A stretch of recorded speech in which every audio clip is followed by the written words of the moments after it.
کہ پاکستان کے لیے بھی کسی بھی دہشت گردی کی کارروائی کے ہوتے ہی پورے یقین کے ساتھ اس کا الزام پاکستان کی آرمی پر دھرنا بہت ہی آسان ہو گیا، خواہ اس کے لیے پاکستان کتنی ہی تردید کیوں نہ کرے۔ لیکن جس طرح ابھی پچھلے عرصے میں پلوامہ بحران نے پھر ایک بار بحران کے بعد بھارت نے بالاکوٹ پر فضائی حملہ کیا، حالانکہ یہ بھی بات واضح ہو گئی تھی کہ پاکستان فوج کا پلوامہ کے کسی بھی حملے میں کوئی ملوث ہونا تو دور درکنار، حالانکہ اس کے تانے بانے ہندوستان کے اندر سے ملتے ہیں۔ پاکستان کی صحافی نسیم زہرا نے اپنی کتاب میں لکھا کہ ابتدا میں تو کارگل کا منصوبہ بنانے والوں کی سوچ یہ تھی کہ اس کے انتظام کشمیر میں پہاڑ کی چوٹیوں پر قبضہ کر کے سری نگر ہائی وے کو بند کیا جائے، کیونکہ وہ سمجھتے تھے کہ یہ سڑک کشمیر میں تعینات ہندوستانی فوج تک سپلائی کا واحد ذریعہ ہے۔ اس سڑک کو بند کر دینے سے انڈینز سخت دباؤ میں آ کر کشمیر کے لیے گفتگو پر تیار ہو جائیں گے اور وہ پکے آم کی طرح وہ جھولی میں گر جائے گا۔ اس طرح ہمارے جوانوں کو 17-18 ہزار فٹ کی بلندیوں اور چٹیل پہاڑوں میں سردیوں میں ان کو پہنچا دیا گیا اور وہاں ان کی چوکیوں پر قبضہ کر لیا۔ ابتدا میں ہندوستانی فوج کو شدید نقصان پہنچا، انہیں یہ بھی معلوم نہ ہو رہا تھا کہ ہو کیا رہا ہے، یہ لڑنے والے کون ہیں۔ لیکن جلد یہ صورتحال تبدیل ہو گئی، انہیں یہ یقین ہو گیا لڑنے والے مجاہدین ہرگز نہیں بلکہ یہ باقاعدہ ایک ڈسپلن پاکستان آرمی ہے۔ اس لیے وہ بہت جلد بوفرز کیننز توپیں لے آئے۔ یاد رکھیں دوستو، یہ بوفرز جو کیننز ہیں یہ اس 12 سیکنڈ میں 3 فائر کرنے کی صلاحیت رکھتی ہے۔ یہ بوفرز سویڈش میڈ ہے،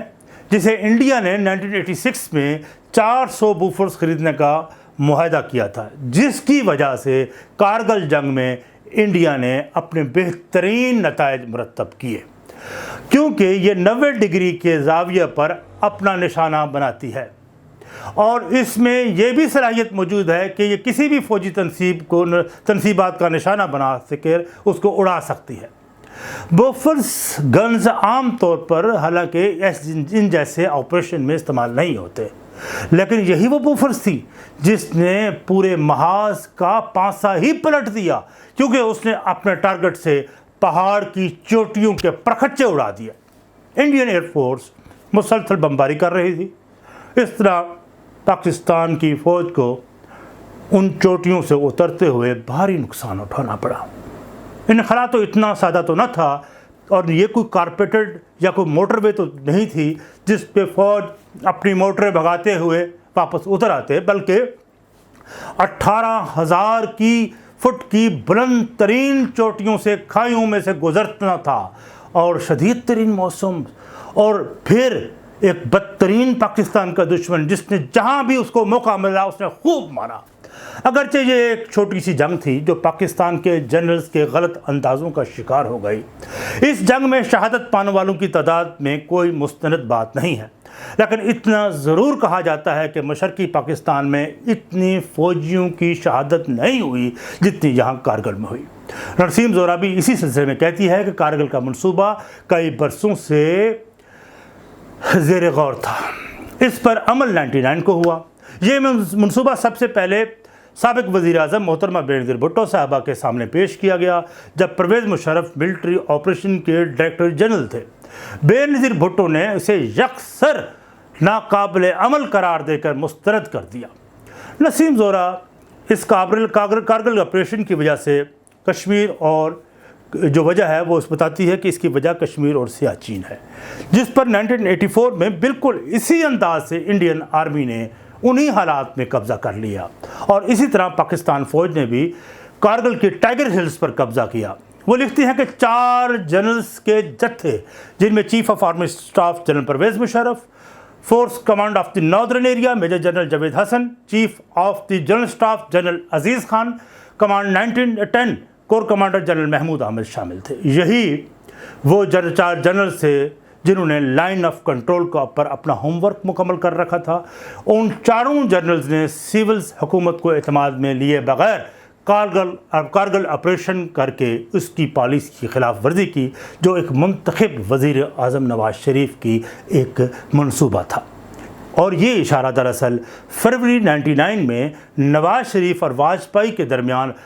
طے پانے والی لاہور سمجھوتے کی طرف سے ہے، جس سے تعلقات کا ایک نیا باب رقم ہونے کو تھا۔ اس آپریشن کی ابتدا میں بہت سے جنرلز نے اپنے تحفظات کا اظہار کیا، تو چاروں جنرل نے یکسو اور ایک آواز میں یہ کہہ کر سب کو خاموش کر دیا کہ حالات تو ان کے قابو میں ہیں، کوئی ہمیں وہاں سے ہلا نہیں سکتا۔ اور پھر یہ ایسا محسوس ہو رہا تھا کہ یہ ون وے سچویشن ہے۔ وزیر اعظم نواز شریف اس وقت ان حالات کا علم اس کو پہلی بار 17 مئی کو ہوا، جب انہیں بریفنگ دی گئی کہ پاک فوج کو لائن آف کنٹرول کو عبور کیے مدت اس وقت گزر چکی تھی۔ اس وقت کے وزیر خارجہ سرتاج عزیز نے نواز شریف سے اپنی بے چینی کا اظہار کیا اور کہا، لاہور سمٹ کے بعد ایسا کیوں ہو رہا ہے؟ اس بریفنگ میں اور نواز شریف کو یقین دہانی کروا دی تھی کہ اس آپریشن سے مسئلہ کشمیر حل ہو جائے گا۔ اس پر نواز شریف بھی قائل ہو گئے، اور لیکن سرتاج عزیز نے برملا کہا کہ بین الاقوامی قوتیں اس معاملے پر ہرگز خاموش نہیں رہیں گی، بلکہ وہ تو انڈیا کا ساتھ دیں گی۔ جس پر نواز شریف نے کہا، میاں صاحب، سرتاج عزیز صاحب، فقط میٹنگز اور سیمینار سے کشمیر نہیں ملے گا۔ تو نسیم زورہ کا موقف بھی یہی ہے کہ پرویز مشرف نے اس وقت کارگل آپریشن کیا جب پاک انڈیا تعلقات میں بہتری آ رہی تھی، لیکن اس کارگل آپریشن کے بعد تو اس قدر بد اعتمادی پیدا ہوئی کہ پرویز کے مشرف کے بعد میں واجپئی کی منتیں کرنا پڑیں، ان اپنے گھٹنوں کے بل چل کر انڈیا جانا پڑا، واجپئی سے ہاتھ ملانے کے لیے بے تاب تھا اور منتیں کرتے رہے کہ انڈیا ان سے کم از کم بات چیت تو کرے۔ نسیم زورہ کہتی ہیں، جو لوگ اس آپریشن کے حوالے سے بات کرتے ہیں کہ اس سے کشمیر کاز کو فائدہ ہوا، بالکل غلط بات ہے۔ حقائق تو یہ ہیں، یہ انتہائی غلط قدم تھا، جس کے نتیجے میں پاکستان کو کئی برسوں تک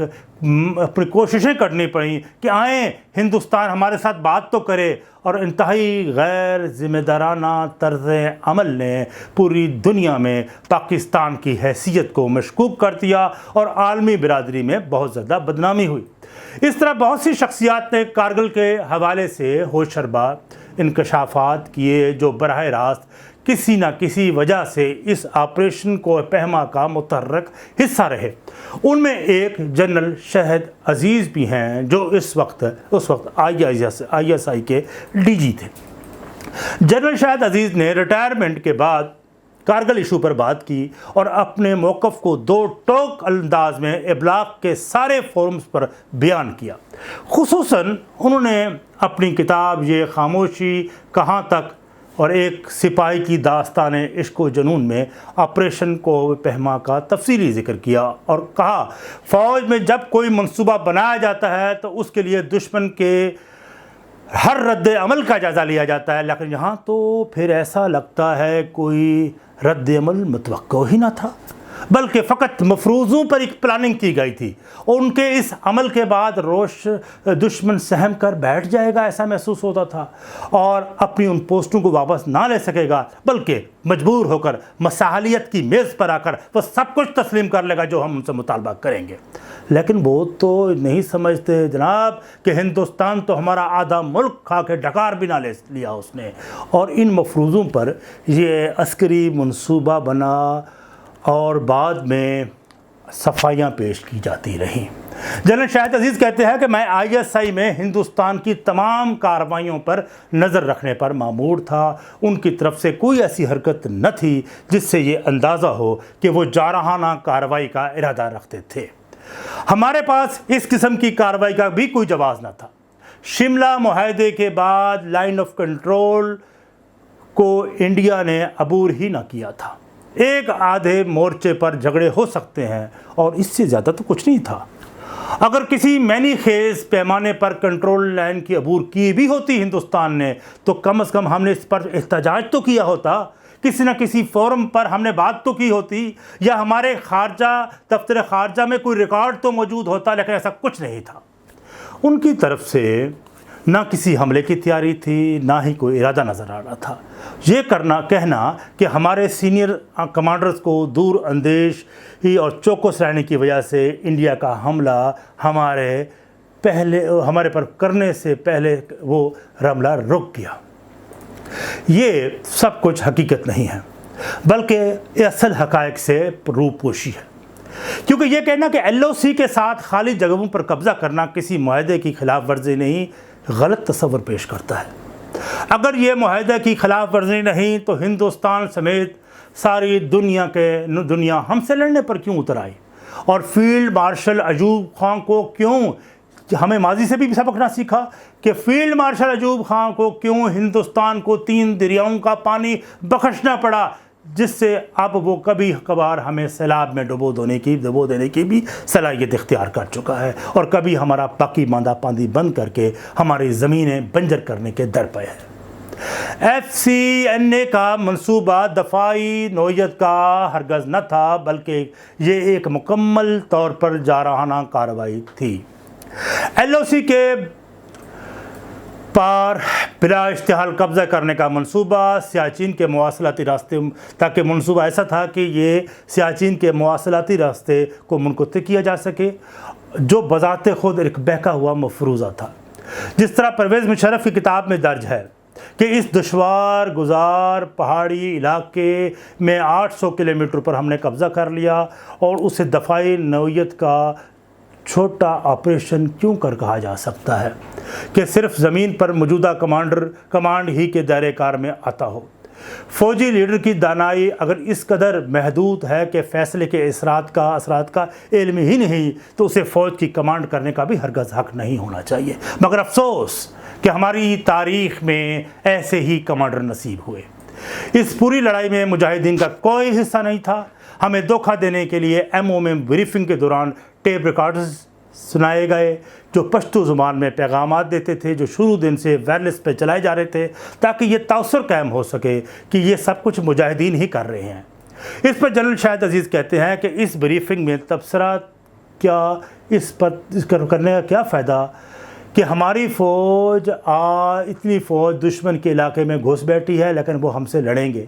ہمارا کچھ سامان قیدی اور شہیدوں کے جسم ان کے قبضے میں ہوں گے۔ جنرل شاہد عزیز کہتے ہیں کہ یہ تو ان کا سوچ تھی کہ میں نے یہ سوچا اس سے کچھ حاصل نہیں ہوگا سوائے ہم کچھ ان کو قیدی دیں گے، شہیدوں کے جسم ان کے قبضے میں آئیں گے، اور یہ جنگ کسی طور بھی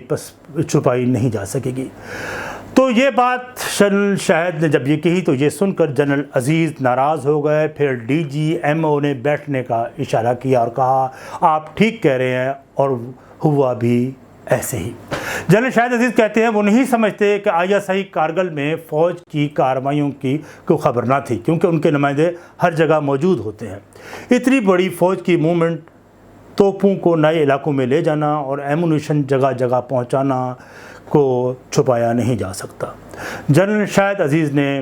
اس وقت کے وزیر اعظم میاں نواز شریف کے بارے میں کہا کہ وزیر اعظم پاکستان تھے، میاں نواز شریف تھے، اور D G I S I ان کو خبریں پہنچاتے تھے، وہ اس تیاری سے کیسے بے خبر رہ سکتے ہیں۔ لیکن ایک حوالہ دیتے ہوئے جنرل شاہد نے کہا کہ ایک میٹنگ میں چائے کے وقفے کے دوران میاں نواز شریف نے جنرل پرویز مشرف کو کہا کہ جنرل صاحب آپ ہمیں کشمیر کب دلوا رہے ہیں؟ اس طرح تو لگتا ہے کہ امریکہ بھی اس کارروائی سے لاعلم نہ تھا۔ جی ایچ کیو میں میٹنگ کے دوران جب میں نے یہ کہا کہ سر یہ تجزیہ ٹھیک نہیں کہ اس کارگل روڈ کٹنے سے سیاچین سیکٹر کی سپلائی بند ہو جائے گی، تو اس پر جنرل پرویز مشرف نے پلٹ کر غصے سے گھورا اور کہا آپ ہیڈ کوارٹر جی ایس کے سٹاف کے ساتھ بیٹھیں اور سمجھیں یہ حساب کیسے لگایا گیا ہے، اور اگلے ہفتے اپنا تجزیہ پیش کریں۔ یہ NMOC national military operations centre کی میٹنگ ہو رہی تھی جو کارگل کی لڑائی کے دوران ہر ہفتے ہوتی تھی۔ شام کو افواج کے سربراہ، سیکرٹری دفاع، دفتر خارجہ کے نمائندے سب حاضر ہوتے تھے، لیکن وزیر اعظم پاکستان جو اس میٹنگ کا اہم حصہ تھے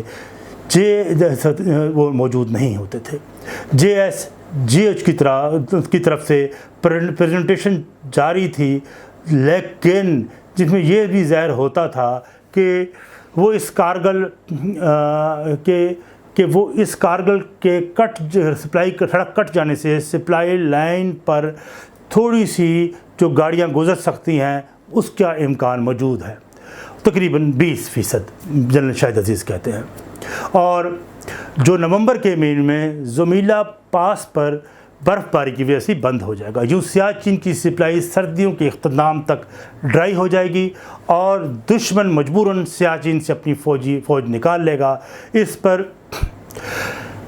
تبصرے کیے گئے۔ زمینی جنگ کی صورتحال واضح کرنے کے لیے DGMO بنائے گئے، تبادلہ خیال کیا گیا۔ دفتر خارجہ کے لوگ نہایت شش و پنج میں رہتے نظر آئے اور حیران ہو رہے تھے کہ یہ ہو کیا رہا ہے۔ میں ہر ہفتے اپنا تجزیہ پیش کرتا اور اپنی سفارشات پیش کرتا، مگر ہر بار ان کا ایک ہی رنگ ہوتا کہ اب بات چیت یہاں تک پہنچ گئی ہے، اتنا نقصان ہم اٹھا چکے ہیں، اب بھی ان میں کم از کم یہ مقاصد حاصل ہو سکتے ہیں، اب یہ کام ہو سکتا ہے۔ ہر ہفتے جب میٹنگ ہوتی تھی تو یہ مقاصد کم ہوتے چلے گئے۔ جنرل شاہد عزیز کہتے ہیں کہ وہ یہ سمجھتے تھے، معذرت کے ساتھ لفظ پنگا کا استعمال کیا جنرل شاہد نے، میں سمجھتا تھا کہ یہ پنگا آخر لینے کی ضرورت ہی کیا تھی جو اب ان میں سے آپ کچھ نچوڑ پائیں گے۔ بہت شکریہ۔ آپ سے آخری قسط اگلی ہوگی، کارگل کے اصل ذمہ داران کون ہیں، کنہوں نے پاکستان کو اس مقام پہ پہنچایا کہ جہاں پاکستانی قوم کو سبکی ہوئی۔ بہرحال میں آپ سے ایک ریکویسٹ کروں گا کہ آپ میرے چینل کو سبسکرائب کریں اور تاکہ آپ کو مفید ویڈیوز اور پیغام اور ہماری گفتگو اسی طرح جاری رہے۔ بہت شکریہ۔